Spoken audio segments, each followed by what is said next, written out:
everybody, this is Blake again at Firing Line Shooting. Today I wanted to talk about DPM Springs. That's one thing I've seen kind of buzzing around on YouTube lately. Humble Marksman's been talking about it, and several other competitive shooters. I finally wanted to get one for my M&P competitor. Right now I have the current OEM spring that's right there, and I wanted to kind of shoot it against some of those and see if I could tell an obvious difference. So if you come in here and look a little bit, right here I've got a super ported barrel for that M&P. It's got the Floyd's porting on the side, and then Tommy Gun Stippling did these top ports. I want to see, I assume I can go as far down as I need to with the spring weight to make sure that that shoots good, but I just want to do some testing on that. And then I've also got an OEM barrel which I plan to use for competition, and I want to see if there's any springs that don't work for that as well. So if you look at the setup right here, the regular recoil springs, a captured system like this with a flat wire. The DPM system stuff, it comes with this guide rod, and inside the guide rod there's an internal spring that's going to I guess kind of slow down the way that the motion is happening, slow it down internally. I'm not exactly sure how that works, but there is an internal spring to help slow things down and get things cycling a little bit easier, where there's not so much of a slam at the end. And then it comes with these soft and hard wires. These ones are going to be the soft springs, which I guess are just a little bit thinner, 1 millimeter. And then we have the hard springs, which are 1.05 millimeters in diameter. And they said that the shorter one is going to be a little bit less weight. So if you look at the distance, the lengths here, this one is slightly shorter. So that's the first one that we'll try, essentially being the lowest weight recoil perception that we have here. All right, let's get shooting. All right, you guys, so I do want to start off and say that there's a lot of stuff on the table, different ammunitions. I'm doing some other testing right now, but DPM, any ammo companies, nobody's sponsoring this video or anything. This is all just my own curiosity and testing. As you can see, I have the M&P competitor OEM spring in here, and I do have the ported barrel. Now we'll go ahead and put this together, and we are ready to shoot. So here we go. First shots, regular 115 Blazer ammo with the OEM spring.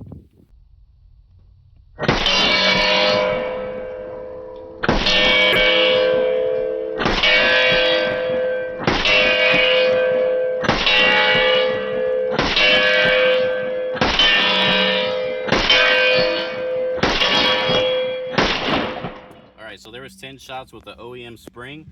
Now we're going to put in the DPM Systems spring. This is going to be just an open-ended one, not a captured system. And so to put this one on here, we're first going to need the barrel in.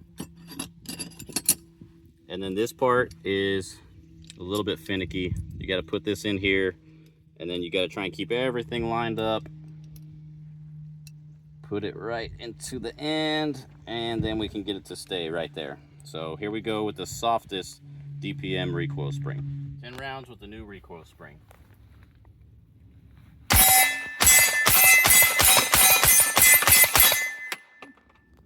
Alright, I went ahead and shot with that first soft one, and that one felt super soft. I couldn't even feel that there was any recoil really. So now I went ahead and put that next longest recoil spring. We'll see if that one feels any different. Here we go.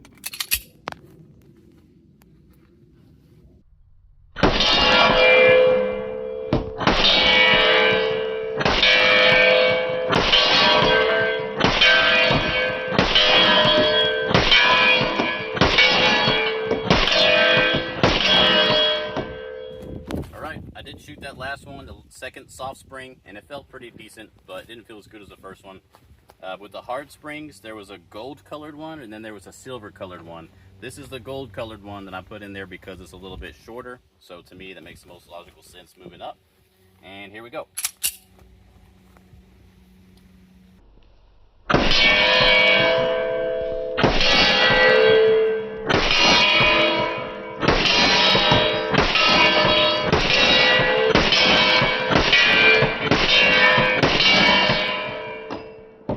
So I just did it with the gold spring, and the slow-mo will probably tell us how good that actually looked, but we'll go ahead and try it with that final heaviest silver spring.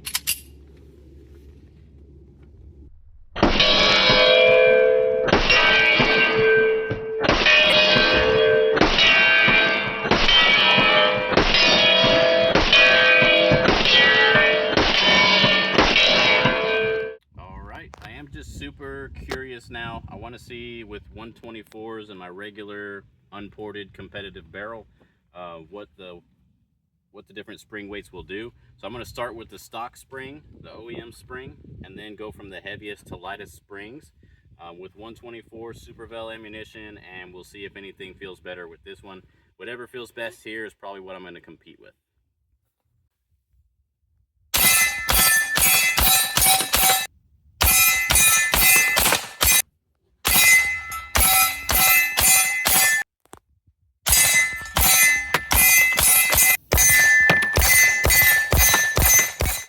Hey everybody, sharing my final thoughts for the DPM recoil system. I really wish that I had a brand new gun. This one probably has 10 to 15,000 rounds on it at least, so that OEM spring is really worn in. I don't know if I had a new spring that felt pretty stiff, if that would compare a lot differently to these DPM springs. I bet it makes a difference having the OEM one nice and broken in where it feels a lot lighter nowadays.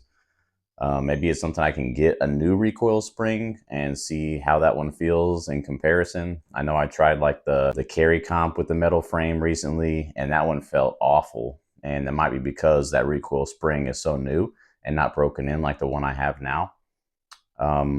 So it was kind of hard to judge. It really was. I've heard a lot of really good things about DPM, but in this particular case, I would almost say that I want to compete with the OEM spring or possibly the gold one. They felt so similar when I was shooting. Going back and looking at the footage, it seems like the second heaviest spring, the gold one, might have been what returned to zero the fastest and provided the best recoil impulse. So I'm curious to see what you guys think. Did that one look like it did the best job? Did the OEM one look like it did the best job? Which one do you think I should compete with? And if you have any experience with DPM springs, let me know that too. That way we can kind of share feedback on that. I'd like to hear what you think. As always, guys, thank you for watching the video. Please like, share, and subscribe if you liked it. If you want to see more content like this, let me know. If you have any agreements, disagreements, anything like that, then let me know and we'll get more content out there. Thank you.